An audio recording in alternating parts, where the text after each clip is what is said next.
Wakil Gubernur Aceh Fadullah memimpin upacara penurunan bendera Sang Merah Putih pada peringatan Hari Ulang Tahun ke-80 Kemerdekaan Republik Indonesia di Lapangan Blang Padang, Banda Aceh, Minggu 17 Agustus 2025 sore.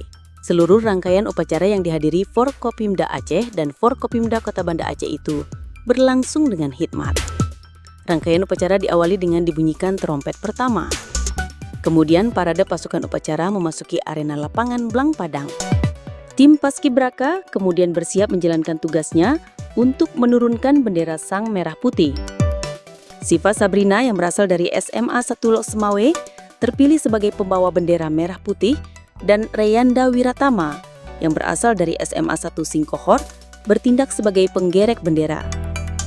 Selanjutnya pembawa bendera menyerahkan bendera Sang Merah Putih kepada inspektur upacara. Menutup rangkaian, Komandan Upacara Letkol Inferi Ardian Eskom melaporkan kepada inspektur upacara bahwa rangkaian upacara penurunan bendera telah selesai dilakukan.